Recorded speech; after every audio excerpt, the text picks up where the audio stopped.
Understanding important poker mat terms. Playing styles, commencing hand ranges, overall player involved setting, heads up or multiway, a table's best dealt hands average strength, equity, poker probability, odds, odds against, break-even share, pot odds, expected value, occurrence probability of already made 5-card poker hands. Welcome to iRuleThem. This movie is to make you familiar with basic poker mat terms. I'll teach you some basics of the Texas Hold'em game theory. I try to keep things simple. The idea here is showing you how to choose profitable games. Therefore, it's very vital to have some background before I analyze some dealt hands in more depth. This will be done in another movie project, we'll see. Here the iRuleThem iOS app version 2.9 is in use for studying further realistic examples. iRuleThem is an empirical poker simulation environment based on random trying instead of odd calculating. A simulation evaluates a hand's strength, equity odds, percentage probability against a various number of opponents with known or unknown hole cards or on starting hand ranges. In other words, it evaluates the winning expectation for a hand of a scenario given. That's it with the intro. We have a lot of work to do, so let's get things started.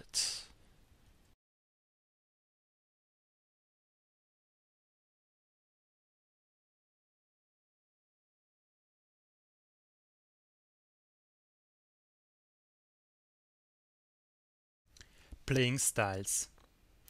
A starting hand has good perspectives when it's likely that nobody who is involved has made a better catch. That depends, beside the pre-flop bet size, on how the involved opponents have been acting so far. The knowledge behind a style is the number describing how often your opponent is putting voluntarily money into the pot to play his hands. The smaller an opponent's playing frequency is, the stronger are his hands. Fundamentally, it's very easy to find good hands against a loose opponent, whereas against a tight opponent who is only playing the very best of the dealt starting hands, it's hard. Being patient and having the ability to read opponents by analyzing their wagering becomes more important.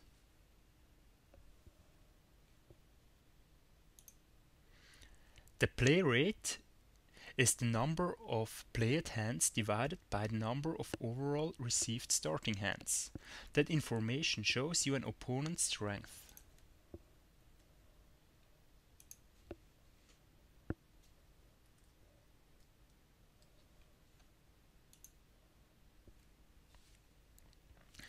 Here the number of played hands is 1 out of 20 commencing hands. That calculation leads to a play occurrence or play rate of 5% found here. Someone who is playing on average every 20th hand uses the starting hand range Ace-King offsuit plus. A thing to remember, the plus means the hand itself or any better ranked hand. Now I show you those hands. I'm speaking of all the hands which can be found above the selected hand. Below are the weaker.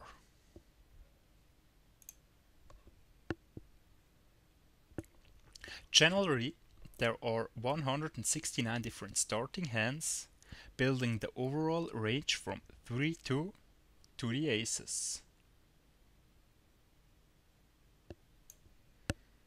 Each starting hand builds its own range divided by its rank from 1 to 169 inclusively. All these ranks are ordering every starting hand according to their natural playing potential. One thing you want to know is this. One of the greatest abilities of mankind is the power to choose. The tight aggressive style is the most profitable style because patience and hand value are king. Therefore, a good player chooses his starting hands for value. Now I choose the checks.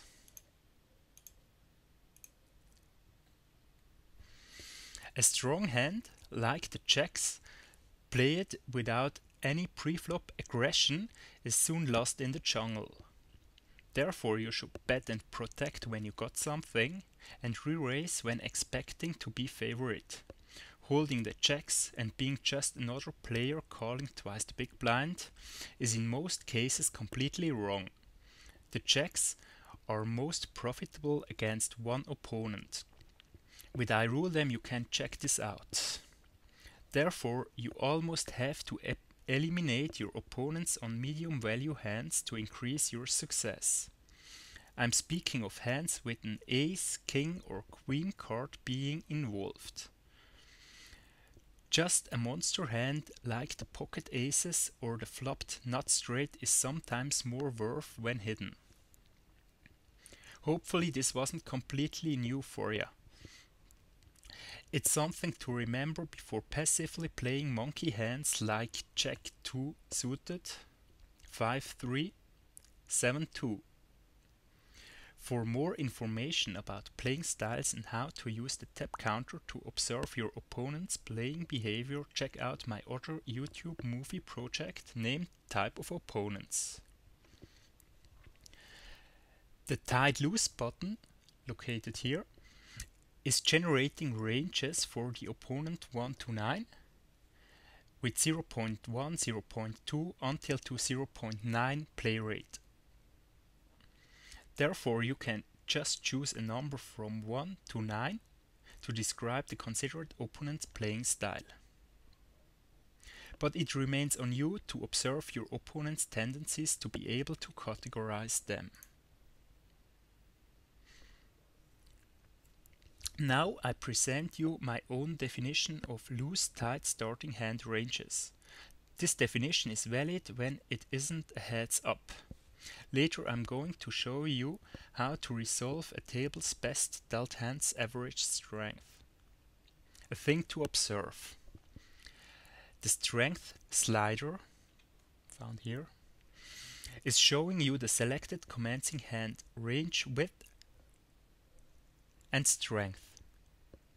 The min range discussed here is always beginning with the selected hand and is ending with the aces. Therefore, you're able to adjust a range according to the opponent's position or wagering conclusions. You can strengthen it or weaken it. 1 is very tight. The range is 4-4 plus. That's a very dangerous opponent in play. Therefore, when he is involved, you should ensure to have the currently strongest hand in play or fold.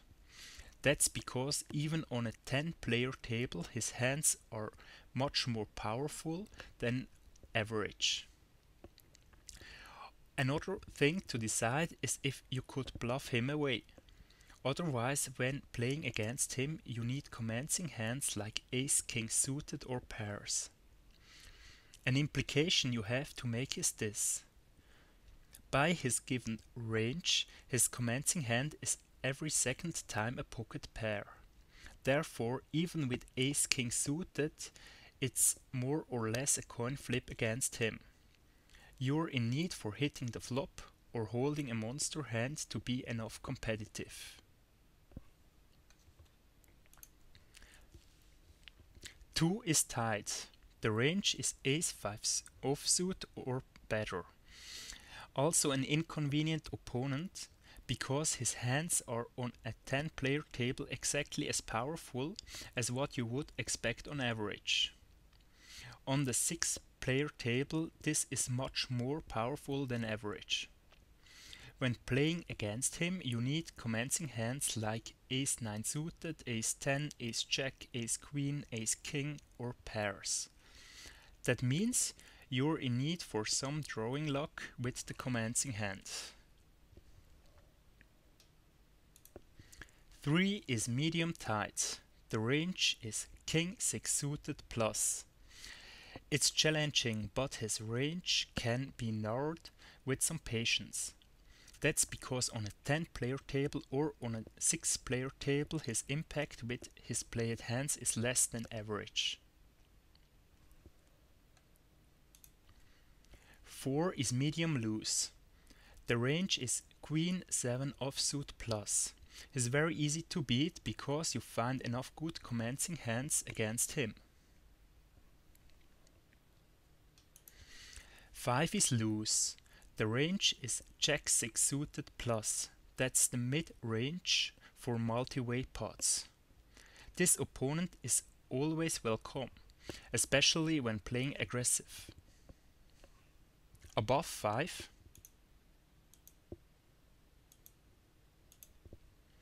is way too loose, in my opinion just weak. I'm considering a loose opponent, someone whose playing rate is about 40 to 50%.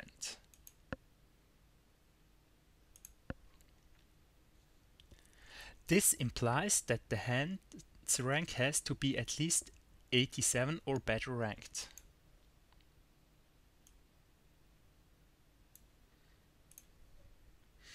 A tied opponent is playing about 20 to 30%.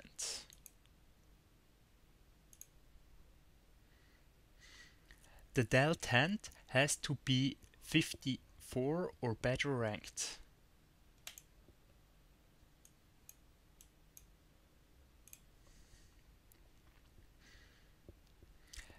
The range of 30 to 40%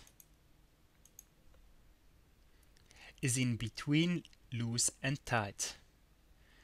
The considered hand rank is in between 70 and 54.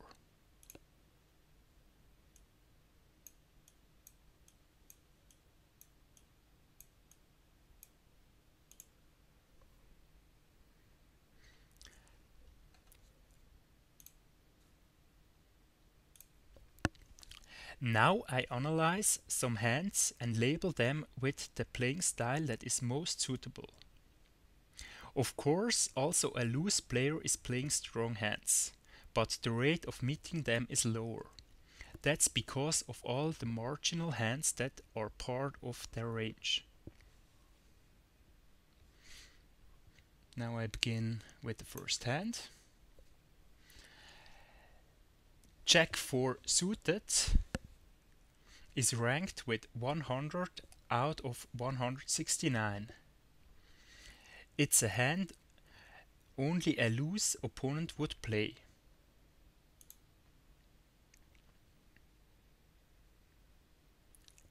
Again, a hand for a loose player. The hand Jack 10 is in between loose and tight. It's ranked with 60 out of 169. Again, a hand for a loose player. Again.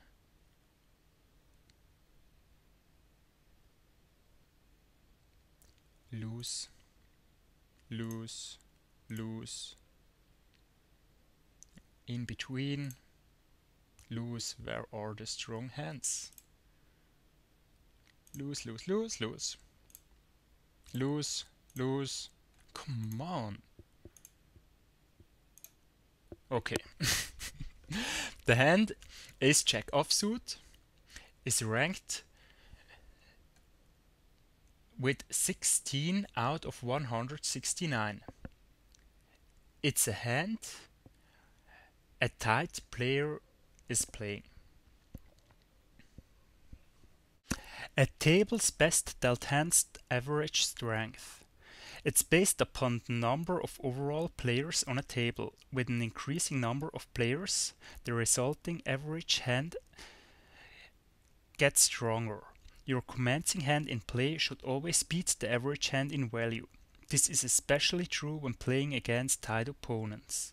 Don't use this strategy against very tied or too loose opponents by the definition in use. When playing a worse hand, you need to be sure that the current commencing hands in play are also marginal. Otherwise, you have to be capable of creating a good bluff scenario. In heads up, there are just two commencing hands dealt out. One to the user and one to the opponent. Now I enable heads up.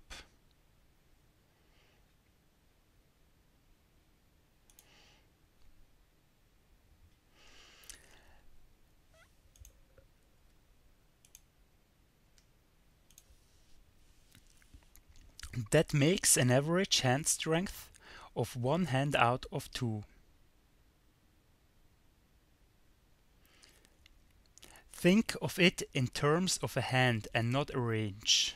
Hint to the viewer: your own hand is always to include in game theory considerations. The average hand in heads up is Jake 7 suited.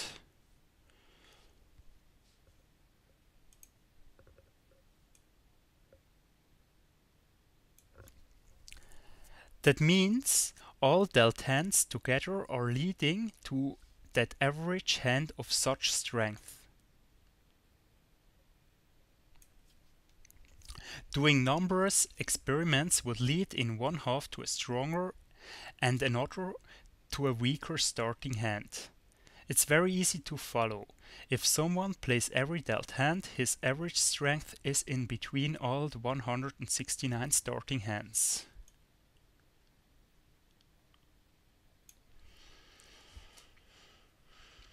If someone plays in heads up only every second hand, he's on the starting hand range, that is Jack 7 suited plus. He's just playing the stronger half of all the available commencing hands. A good idea against any opponent is to choose more often stronger hands. Therefore, you should narrow his starting hand range. That leads to an advantage over your opponent. But don't make it too obvious to keep the opponent happily playing further on. Remember, of course, this is just an average consideration, but the betting on preflop time is also important information to take into account. Mastering this theory gives you the ability to overview your relative strength implied by the dealt commencing hands rank and your own wagering conclusions. Entering the world of a 10-player table and things are completely changed. On a 10-player table, it's expected to have very often a multi-way pot.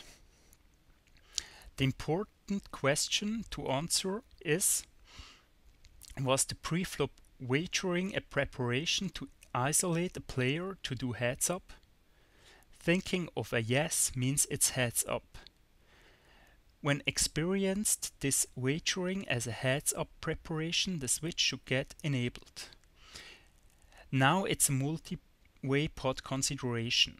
Therefore, I turn the heads up switch off again.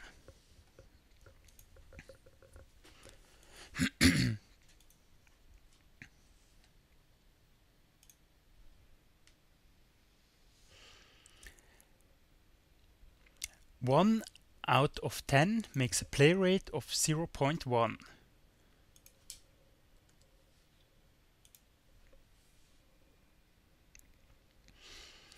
This leads to the average 10-player table hand of pocket fours.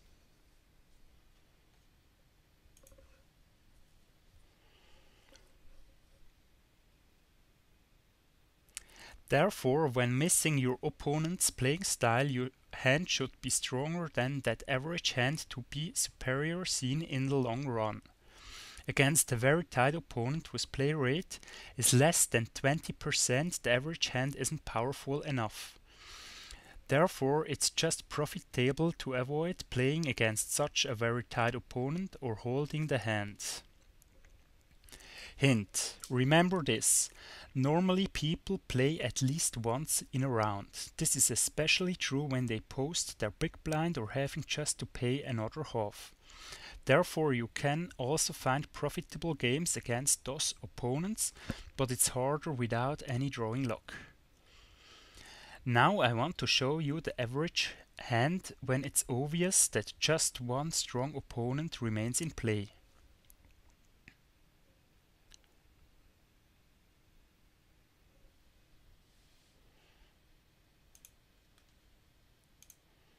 Therefore, I activate the heads up.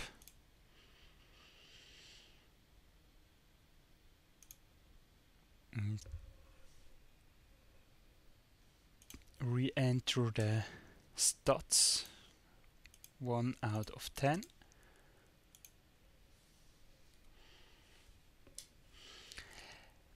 And again, 1 out of 10 makes a play rate of 0.1. The resulting average 10-player tables hand for heads up is Ace-10 suited.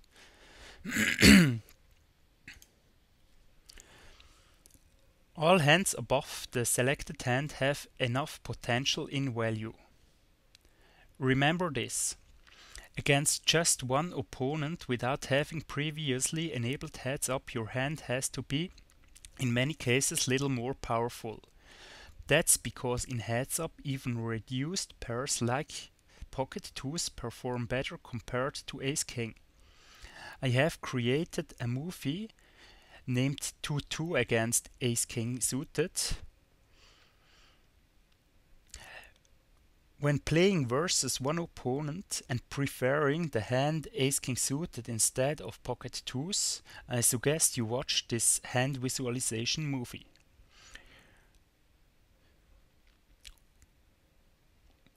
When having at least two opponents involved, ace-king suited performs much better.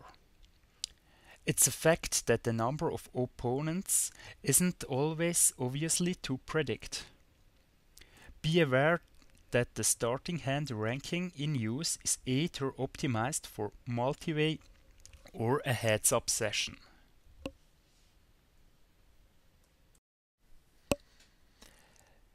The against best mode. My background idea. On a table with only tight and aggressive players, theoretically only the best of the dealt cards would compete against others. That's because the whole betting process of no limit hold'em.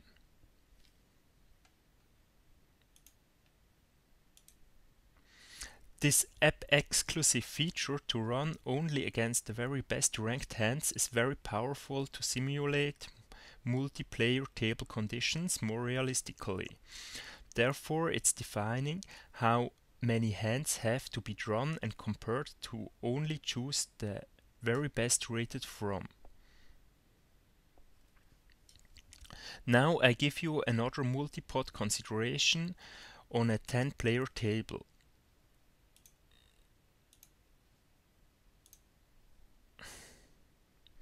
There are 9 starting hands handed out to the opponents in play. The best ranked starting hands, considering all these hands, is as powerful as the according table's average strength hand.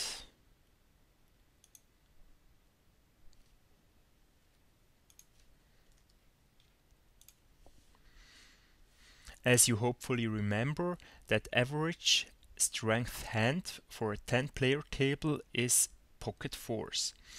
The usage of the against best mode has, like said, an average strength concerning all the dealt hands. When this was too much for you, you should ensure that you have understood the concept of the table's best dealt hands average strength. This thing to remember is the calculation for the given 10-player table's average hand. Because there is an average hand, There is also the option to convert it into an according starting hand range. For the range finding, you have to multiply the play rate, here 10% or 0.1, by 2. The value 0.2 leads to the implied range of ace-5 offsuit plus. Don't forget, the reaching of that minimum implied hand range rank isn't guaranteed at all. That's why this theory is not up to 100% correct. The against best mode is never the same as its implied range, which is ace-5 offsuit for the 10-player table. That mode is much more varying with the resolved hand ranks. That's because of the key difference between a range and that mode. A range is just limited by the hand's rank, here 37. And the against best mode is limited in the number of hands to choose the best from. Consider this. The dealer hands out 10 relatively bad commencing hands. Remember all the hands until I found a good commencing hand for a tied opponent. Because I haven't drawn both whole cards, say I consider now another hand being the strongest. The very best hand among 10 starting hands is Queen 10 suited.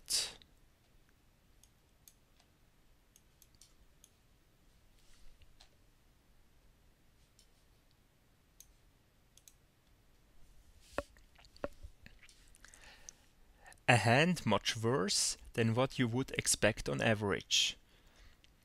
It's a hand that wouldn't be part of the implied range either.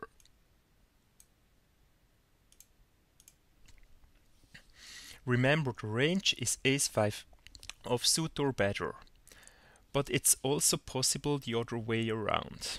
There have been, besides some marginal hands, the catches ace-king,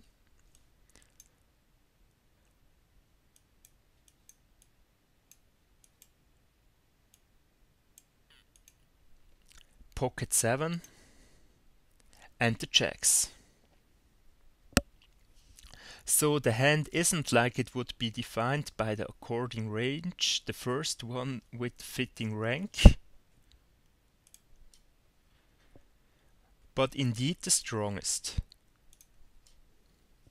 Ace-5 offsuit plus has a rank of 37. When using the implied starting hand range, that is ace-5 offsuit, the chosen hand would be ace-king with a rank of 11. Otherwise, the against best mode would choose the jacks ranked with 4. The overall fourth best available commencing hand. Therefore, it's possible to convert the against best setting to a range, as done, but think of it as a good approximation.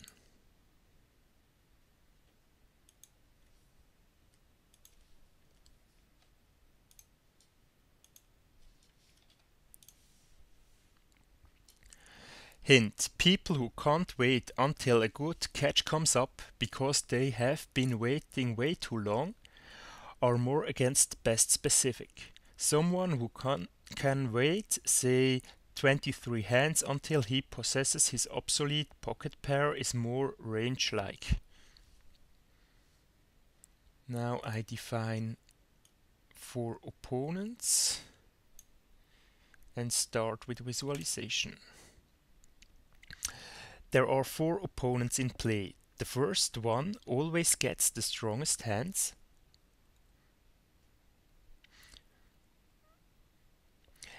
It's the hand being evaluated for its strength according to the 10 players table best hand average hand. The next one holds the second best and so on. Therefore, the hands in play are ordered and you can recognize a very realistic picture of all the drawn opponent hands. Down here you can see the 9 starting hands being handed out to the opponents in play, and only the best among them is chosen for the first opponent. Now the first opponent has queens. The hand queens is much stronger than what you would expect on average.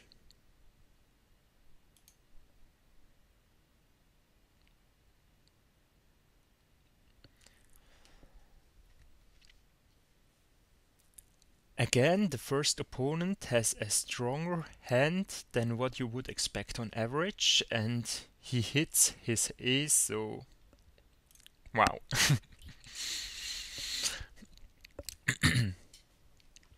Again, a stronger hand.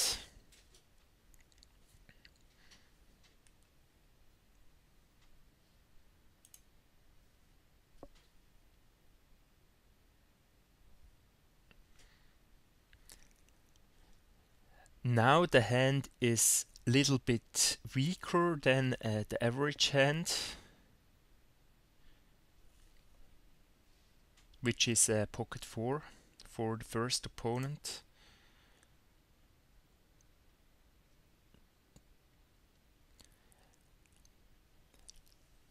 The opponent has jacks, which is a stronger hand than average. Again, down here, the hands in play. Again, a stronger hand.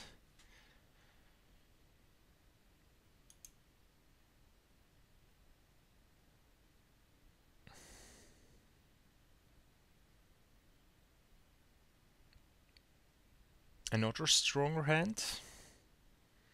What's up with the opponent hand? Seems to be too strong. Much too strong. The strongest hand, which is of course much better than average.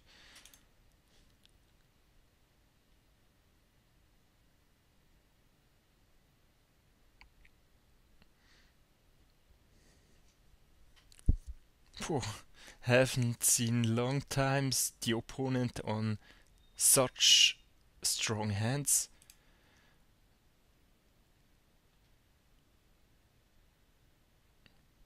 Again, a hand that is stronger than average.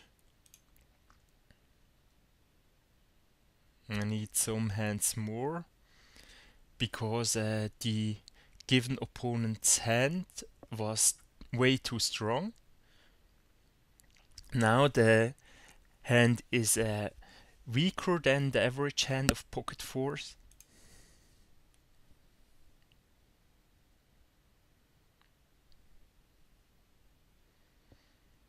A stronger hand than average.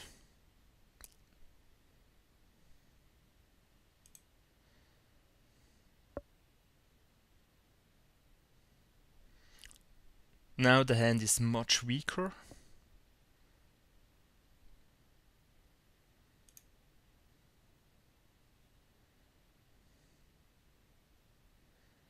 Again, a very strong hand, kings, much stronger than average, second best hand.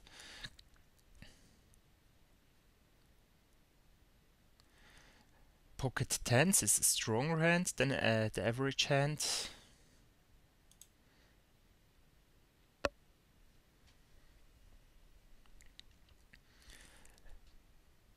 This hand is what is expected on average, pocket 4. It's exactly the average hand.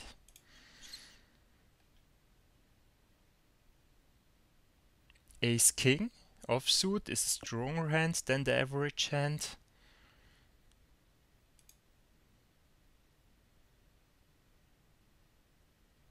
Again, Ace King a stronger hand than average.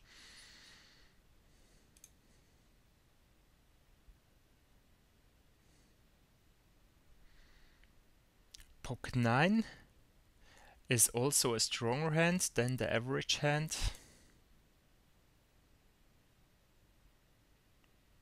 See, queens. Queens is also a stronger hand. I might do that again because it seems my opponents have too much drawing luck compared to the theory. Personal conclusion and reconsideration. Hell, this was painful. I haven't seen something such extreme on that mode enabled since months. But remember this, those are real poker table conditions that could occur.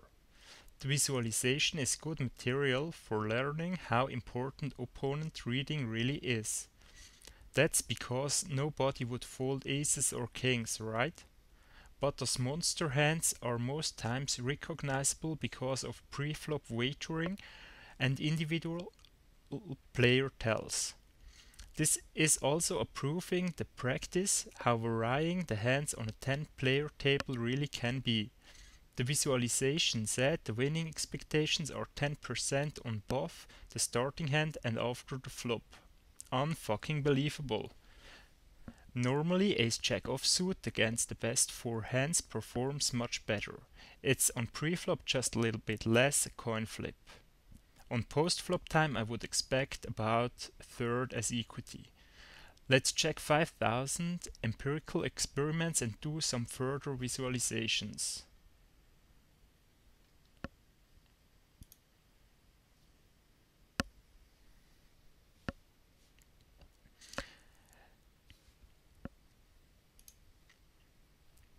This time I'll count for each time plus 1 for every hand stronger than pocket 4, minus 1 for every hand that is less powerful than pocket 4, and plus 0 for every hand that is about as powerful as the average best 10-player hand. Now I start.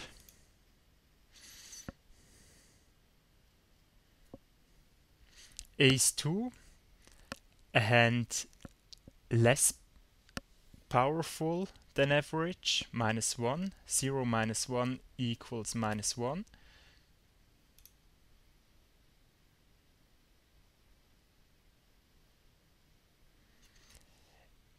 Ace 9, offsuit. That strongest hand is more or less what the average hand of 4-4 is. Minus 1 plus 0 equals minus 1.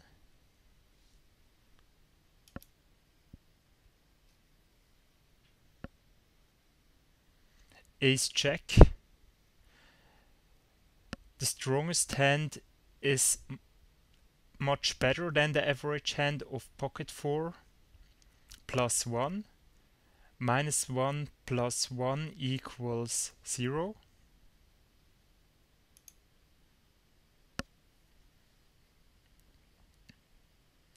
Queen 9, a weaker hand than average, minus 1. 0 minus 1 equals minus 1.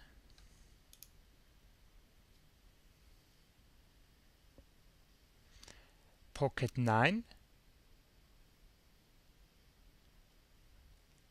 a stronger hand than average, plus 1. Minus 1 plus 1 equals 0.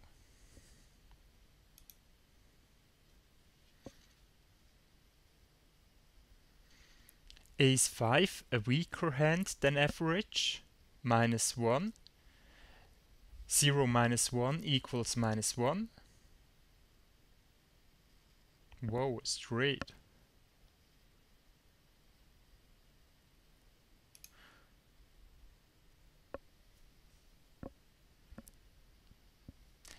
Ace 6 suited, a hand weaker than average, minus 1. Minus 1 minus 1 equals minus 2.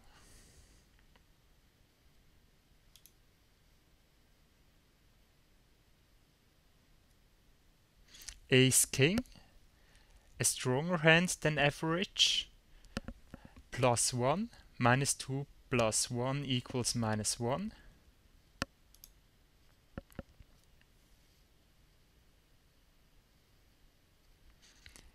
Ace 10, a stronger hand than average, +1 minus 1 plus 1 equals 0. And the last one,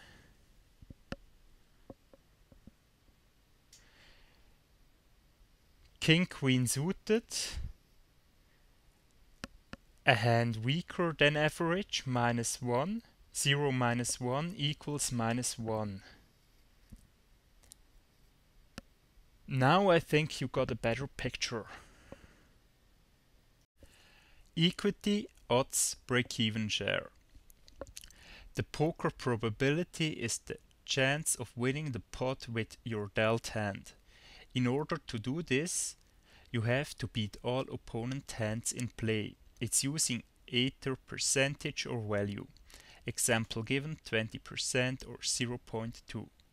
In the States, the term odds or odds against are often used instead. There is also another approach. The odds are describing the probability value as ratio between success and failure. They are seen from your own perspective. That means the odds are the ratio between your success and others. The odds against are inverted odds. They are describing the ratio between others' success and yours. In iRuleThem, you can use odds percentage or value. P win 0 is the probability or the odds of winning before drawing the following community cards. P win 1 is after those community cards have been drawn. A commencing hand, like Queen 10 of diamonds, without any given community cards, uses P wins 0 as equity for just the given 2 whole cards. There are 169 different combinations of suited, unsuited and pocket pair variations of generalized commencing hands available. Example given, Ace-King suited. Each of them has its own playing preferences and value characteristics. With just the starting hand, the probability to submit the flop successful is labeled P win 1.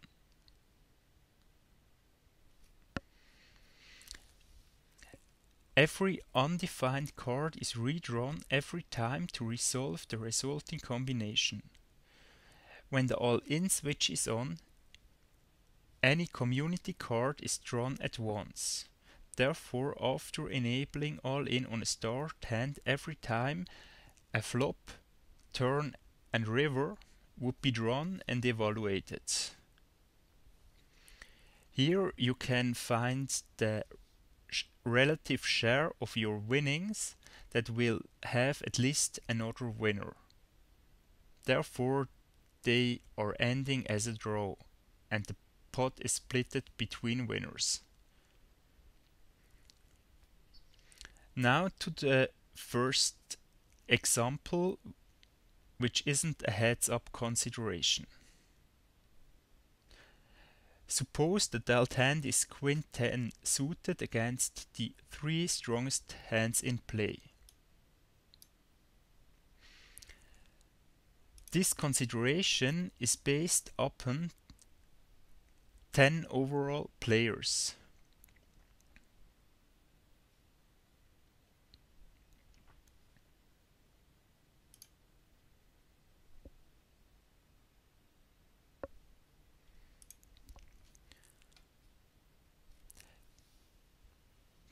This example leads to a winning probability P win 1 of about 0.2 or 20%.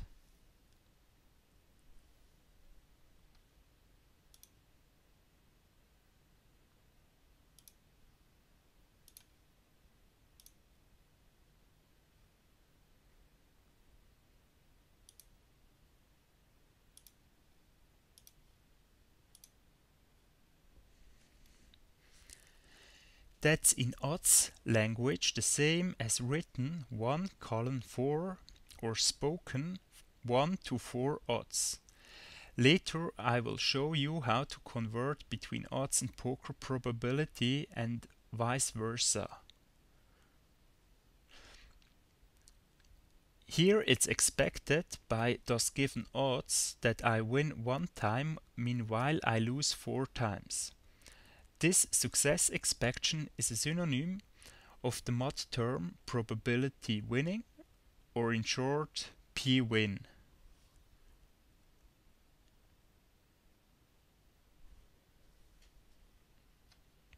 Back to percentage.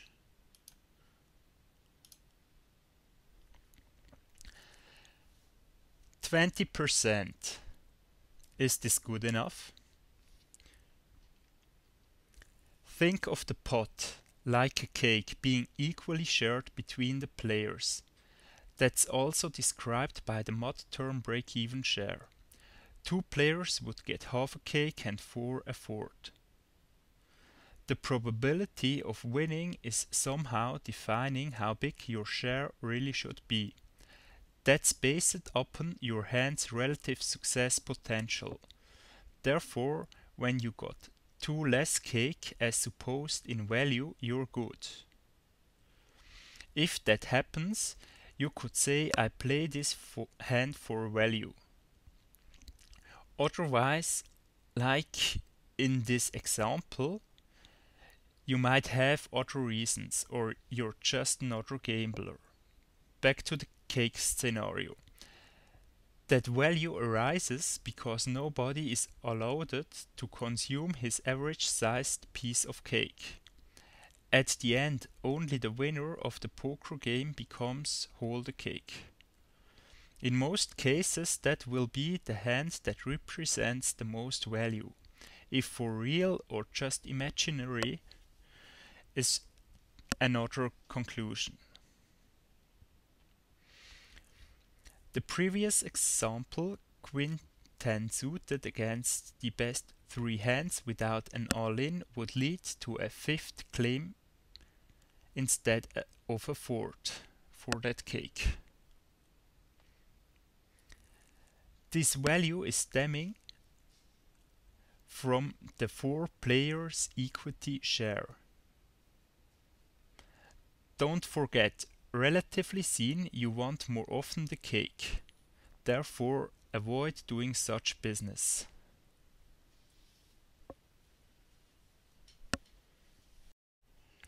Convert a probability to odds and back. To convert between odds and poker probability, you have to split the probability into 2 values, P and Q. The first value is exactly the same as given by the probability, say 0.2. The second equals 1 minus the first value, 0.8 in this example. Now you have to divide both sides, meaning the variables P and Q, by the smaller of both values. When both values are 0.5, you can choose which one you prefer. This eliminates the need for another conversion. The smaller value here is P. It leads to the calculation 0.2 divided by 0.2. It equals 1. The other side, call it Q, with a value of 0.8 gets also divided by the smaller value. The other calculation is 0.8 divided by 0.2. That's 4. The odds are the ratio of success to fail. The odds are 1 to 4.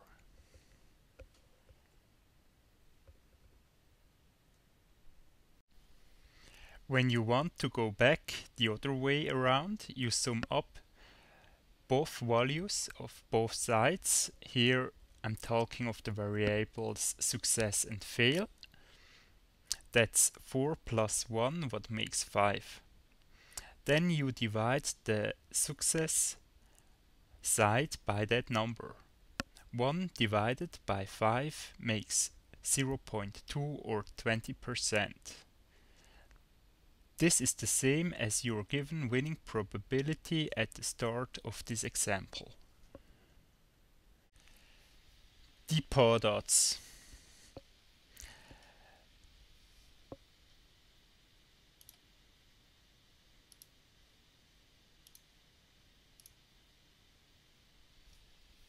Now, what's more to say about playing a much worse hand? Something like 10-9 suited or worse. Now I check this out. I start against a loose opponent to show you the best case impact for heads up. He's playing the full starting hand range. What you might be thinking is nobody would be playing every given starting hand. Fair enough. Soon I will give you some more authentic examples.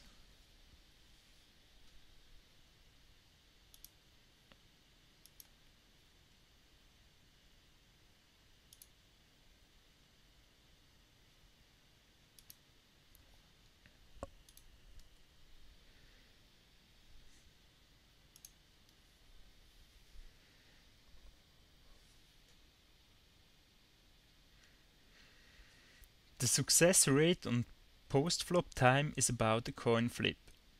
Now suppose this.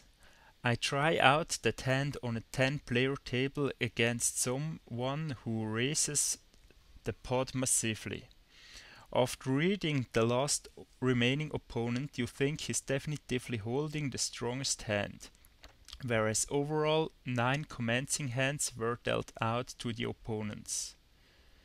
This is also a heads-up consideration.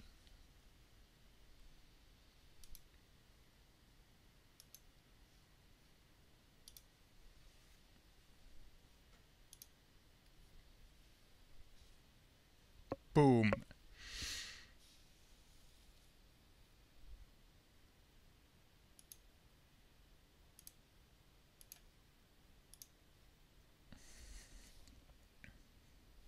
One time I get once the cake.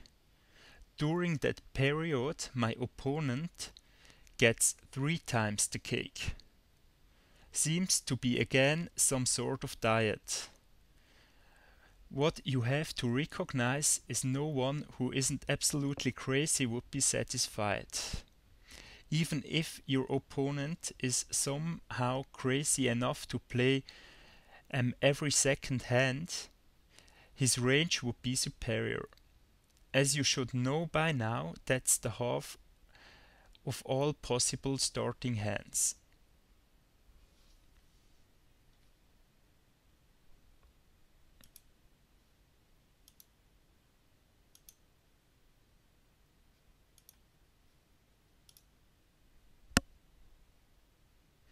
Now I define a range for such an opponent. He's playing on the range Jack 7 suited plus.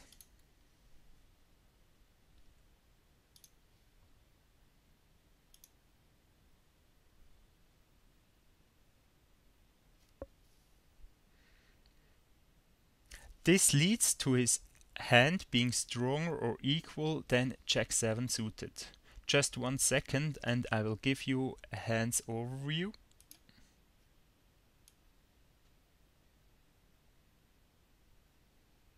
All the hands that can be found up here above the selection. Now follow me down here.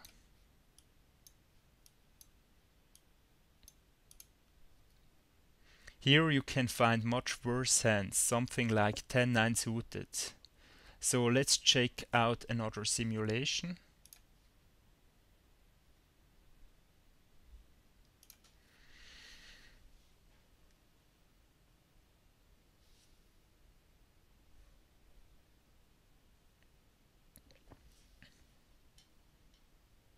Normally such hands really suck, because they have always too low equity.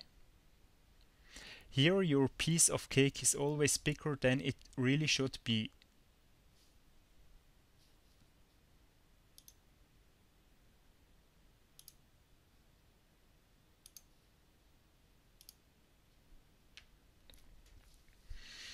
Holding 10-9 suited and you can't find profitable preflop games. That's because of its too low impact as commencing hand. This is especially true for heads up with or without an all-in. All-in or more opponents being involved make things little bit less worse. Not being a very lucky gambler, it's going to cost you some money.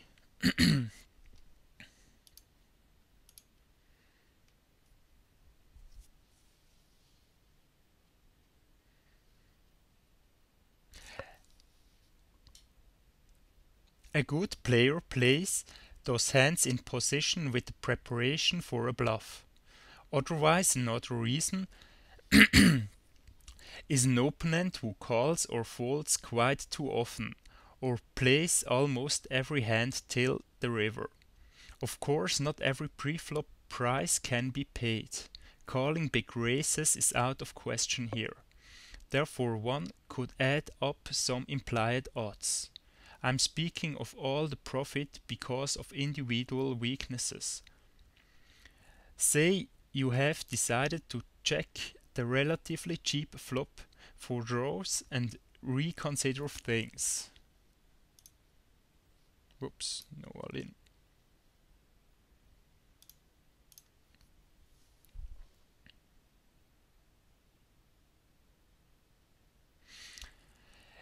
If the blinds are very cheap, it doesn't hurt you much anyway.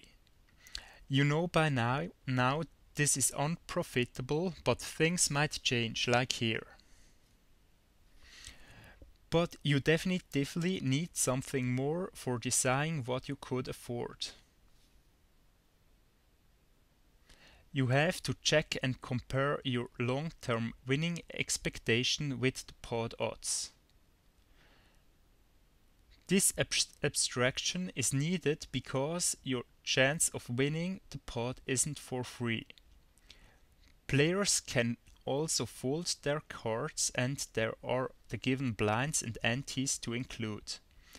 The pot odds is the ratio of the amount offered by winning the pot to the amount you have to pay for it. More precisely, it's 1 minus the pot odds, what make your investment condition on the pot or the cake.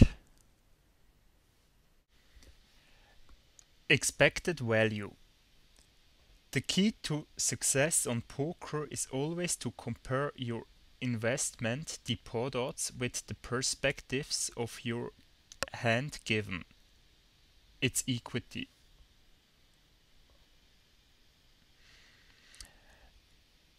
Therefore, if your investment ratio is less than your perspective given by the probability to win or odds, you're expected to make money. That's because you're involved in positive expected value betting, plus EV. In other words, you get more often the cake compared to the others.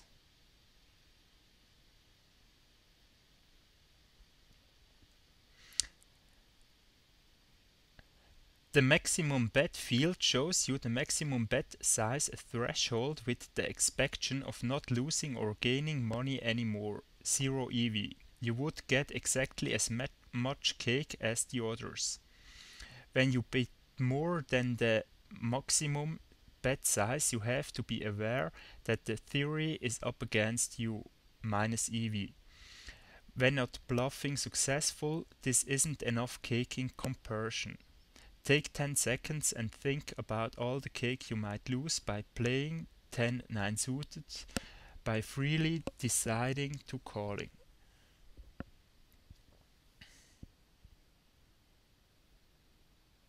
Of course, there is an exception. Now consider this. Currently I'm sitting in the small blind position on a 10-player table.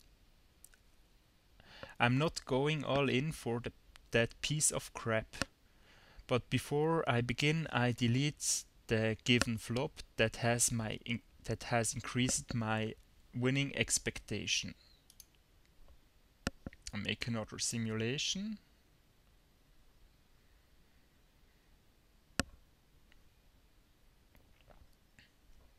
The blinds are $5 and $2.50. The opponent's range in use remains on Jack 7 suited plus.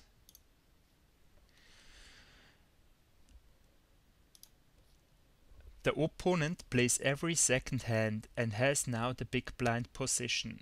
That means he had initially placed the big blind bet of $5 and I have to give another half or $2.50. One big blind is equal to two small blinds added with my first small blind is 3. The pot odds are 3 to 1. Enough theory. Now I'm going to show you that $7.50 pot and my $2.50 call.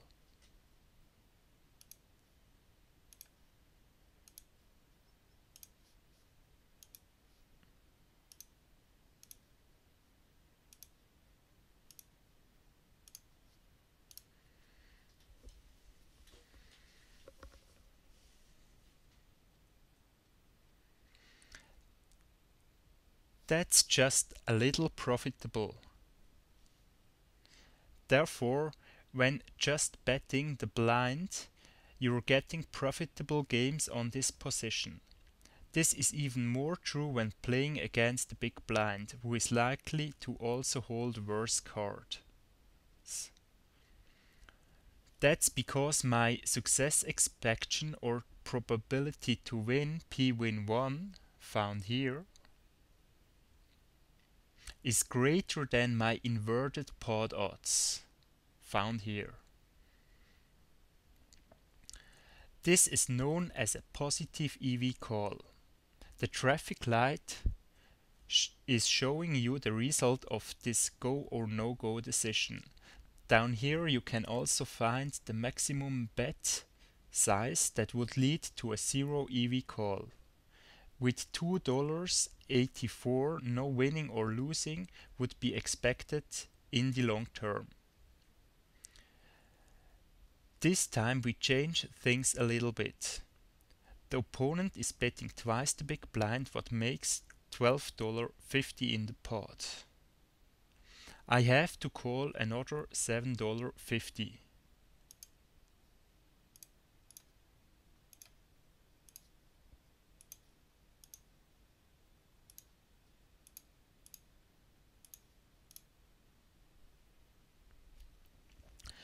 Because my chance of winning is too low, only fold is the correct decision.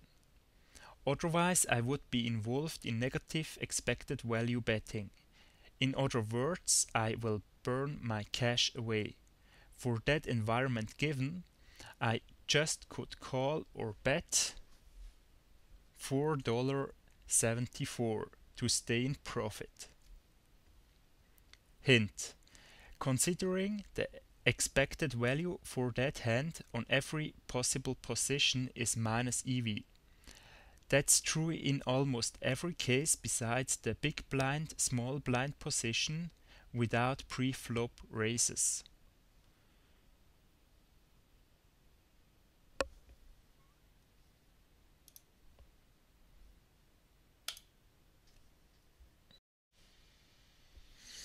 Occurrence rate of hands. That's the share of individualized hands, example given, ace of spades, jack of hearts, that will lead at least to a specific poker hand combination. This consideration is done on the full range of commencing hands. It's just considering already made 5-card poker hands. Therefore, it's the already received 5-card hand combination you could create with all the given pocket and board cards. For each of them, iRuleThem uses an indication icon that warns you. The black highlighted icon is your own reached hand. When such an icon is yellow highlighted, it's because of the board texture that increases its occurrence likelihood. Each indication symbol of those possible hands is touchable. After touching it, it shows you the occurrence probability of that specific hand group for one opponent on random cards. On just a given commencing hand, those hands could be a true high card or a pocket pair, whereas a pocket pair occurs with 5.9% and high card with 94.1%.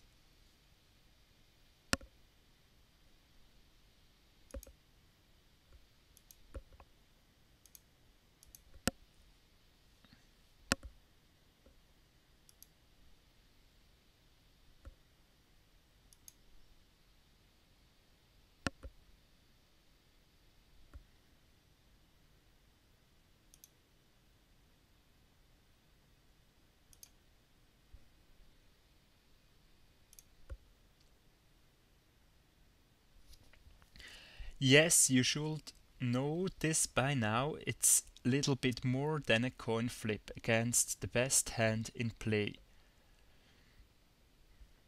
Considering a 10-player table. Up here, you can see the indication icons I'm talking about. High card occurs with 94.1% and one pair occurs with 5.8%.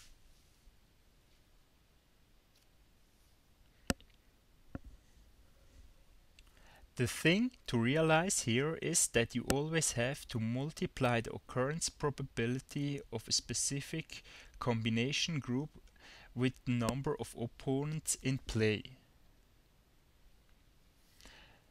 That's done to overview how expectable such a hand really is. Consider this. With 9 opponents, a 10-player table has a pocket pair occurrence of 9 times 5.9. Yes, that's about 53%. Therefore, if a pocket pair scares you, then you better don't bet too much on your pre-flop hand. That's because it has a likelihood of more than 50% or 0.5 in value.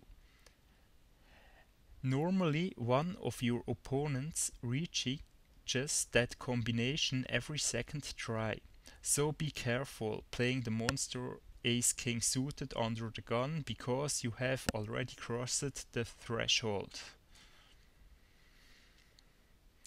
The whole card, combined with any valid number of community cards, could lead to every known 5-card poker hand combination.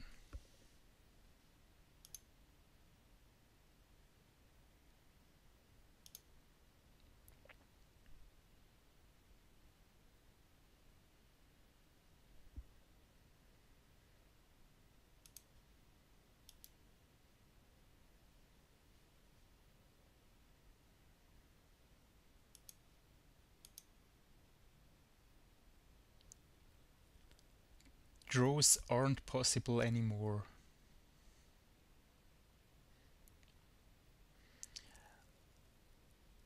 I have reached one pair with the pair given on the board. Possible are 1 pair, 2 pair, 3 of a kind, full house, poker,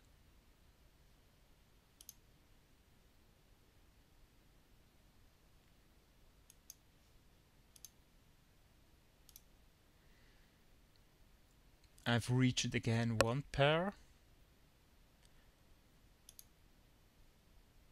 Possible are 1 pair, 2 pair, 3 of a kind, straight draw, with a 4 and a 5, an inside straight draw, flush draw with 2 diamond cards, full house, poker, pocket threes, and straight flush draw with 4 and 5 of diamonds.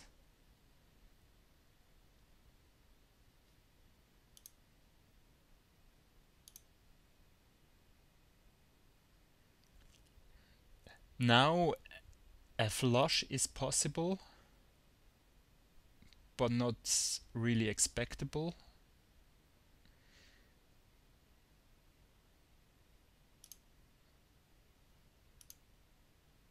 Now it's just a draw.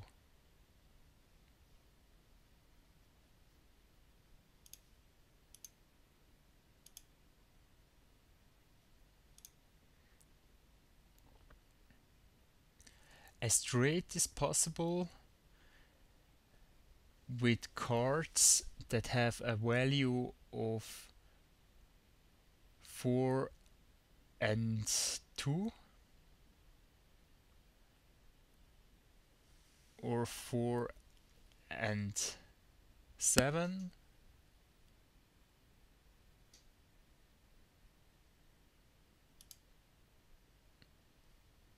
Not really expectable, 3%.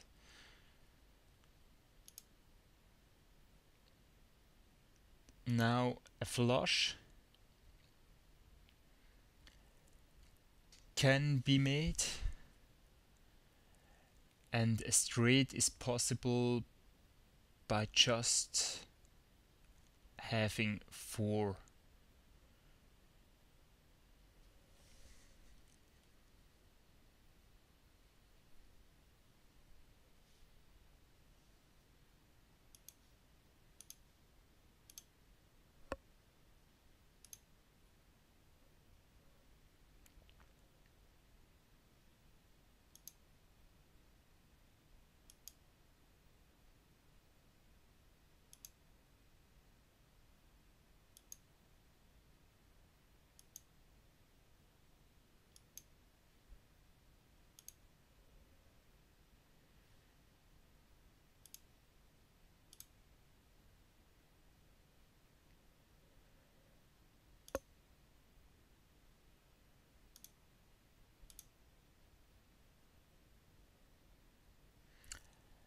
Now a straight is very expectable.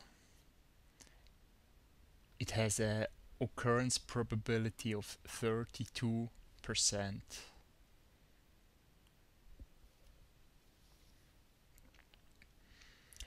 Simulate and visualize your Hold'em poker reality with iRuleThem. That's all for now. Thank you for watching, and don't forget, if you have enjoyed my work, thumb up. This is Raiki. Good luck and goodbye.